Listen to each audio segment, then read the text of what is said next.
Hey everybody, it's Rob here. Welcome to what I believe will be the best build overall in Season 7. This is the Blood Wave Necromancer using Overpower and using the new pants plus the new Witchcraft Powers Piranado to pixel pull, absolutely control the enemies and melt them like no other build can, I think. Now, keep in mind, this build is getting a little bit of nerfs from the PTR, because this is PTR 150 footage, destroying it in like about 2 minutes, and also one-shotting the boss pretty much. This build is getting nerfed quite a bit from this footage, but it's still so strong that it remains one of the best builds. We're going to talk a bit more about the changes that are coming here in this video, and I'm going to show you a full overview of the setup and how to dominate with this build come Season 7, starting next Tuesday in just 4 days here. So this is basically the build. This one is played by Ranny, who played this build extensively on the PTR. I'm going to link his YouTube channel below. And there seems to be about a divided by 10, divided by 15 damage nerf coming to this. But that's still way more than enough to beat 150, even pretty early on in the season. Because these guys here that played, they do not have perfect gear here. And you guys can kind of see here how crazy the damage is. So even if you take away a 0 on these crazy damage numbers, this is hitting for thousands of trillions of damage. So even if you would take away, you see here like there are 600 trillion. Even if you take away a 0, it's still hitting for a triple-digit trillion. And he's absolutely melting this. We have the planner and everything also in the description. I'll show you the rest of this run here later. There you can see kind of here like the guy hitting for like 1,600 trillion. Here 1,000 trillion again. And yeah, this is the channel here, Ranny L, so big shout out. And he posted a build here. We've done like a few minor tweaks, but this is looking fantastic because there has been a few tweaks to some of the aspects. But this is basically the setup.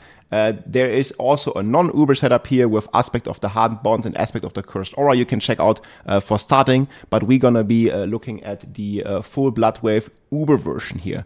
So the main build is basically revolving around the Bloodwave, having a pretty crazy scaling now with 2 new aspects and a new pants that we have gotten. So the 2 new aspects are the Apogeic Furor here, giving you extra damage and cooldown resets. And then the Vehement Brawlers, this one has been nerfed slightly, giving you extra ranks for your Bloodwave. And your Bloodwave is now also scaling with Healthy and Fortify multipliers, resulting in another multiplier. There was a bug on the PTR where this was scaling too high. That's one of the reasons why the build is losing quite a bit of damage, but it's still going to be, I think, the strongest build overall, and it's going to be topping most of the tier lists for Season 7. And then we have this beautiful new pants here, modifying your Bloodwave to be incredible, and also has a chance of dealing double damage with the Bloodwave here. So pretty cool. We have the Air of Perdition, we have the Shroud of the False Death, we have Ultimate Shadow, the new Casimi's Legacy, we have the Cursed Aura, the Trial aspect. This one gives you a crazy multiplier, actually giving you 480%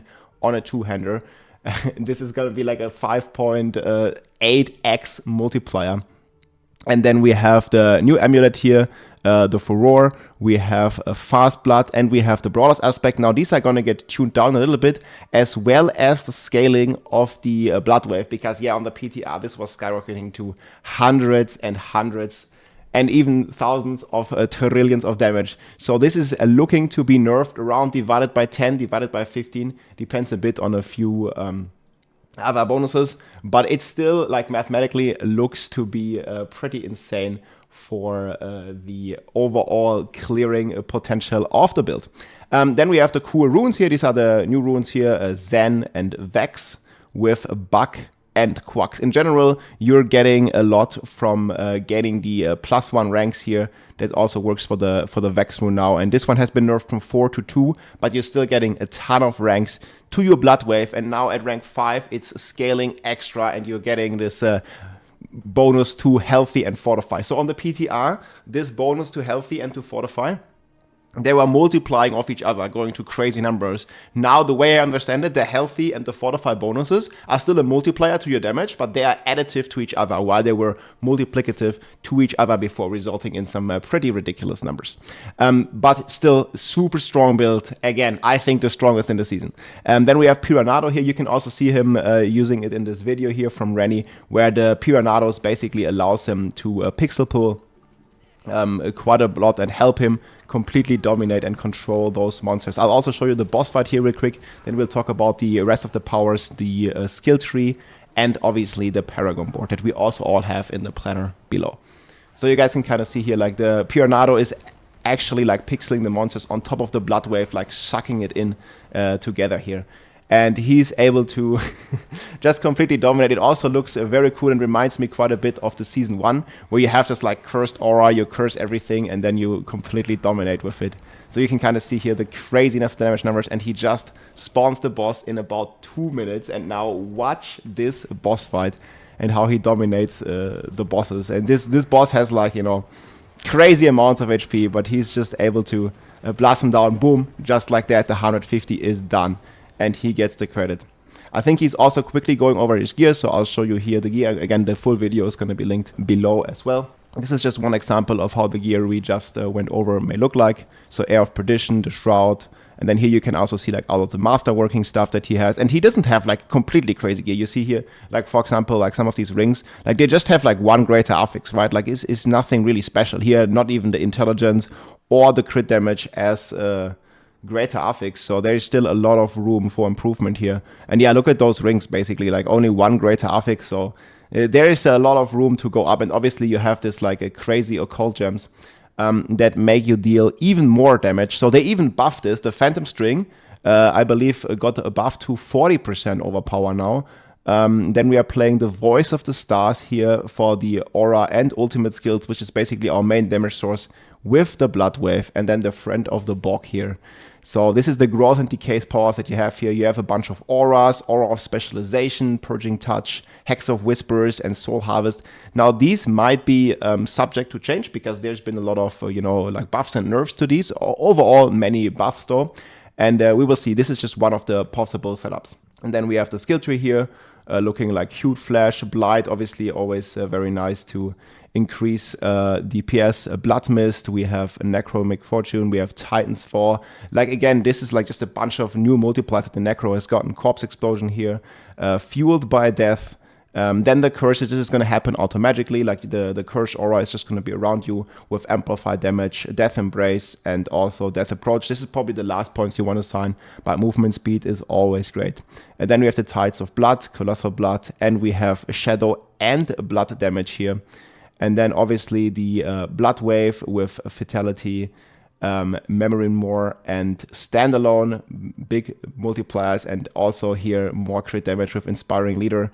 And then the Ratmas Vigor here, allowing you for the overpowers, and also a big multiplier on the overpower. It's looking similar on the Paragon board. We have Imbiber here on the starter board, and then we're picking up Bloodbath for even more overpower damage. Like in general, the Necro has like insane amounts of overpower multipliers. Abyssal Glyph, then we have Exhumation, we have the Flesh Eater after consuming the corpses, big multipliers. Undaunted, because we obviously want this fortify damage again being a separate multiplier for our Blood Wave after it's rank 5. And then we also have the Frailty board here. These bonuses are increased when you curse the enemy, so boom, easy curse, easy multiplier.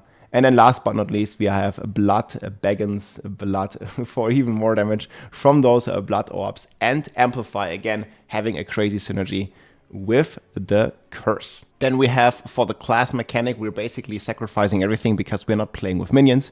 We have a sacrifice here, 1.2x shadow damage. We have another sacrifice here, 1.3x overpower damage. And we have another sacrifice, 1.35x crit damage. You guys can kind of see how all the multipliers are really coming together with this build. And again, this is going to be, I think, the powerhouse of Season 7. The only contender that I could see is the Hoda Earthquake buff, which I'm gonna make a video about next. I also have a tier list video coming out, so stay tuned for that. Special shout out also to Lord X Sora.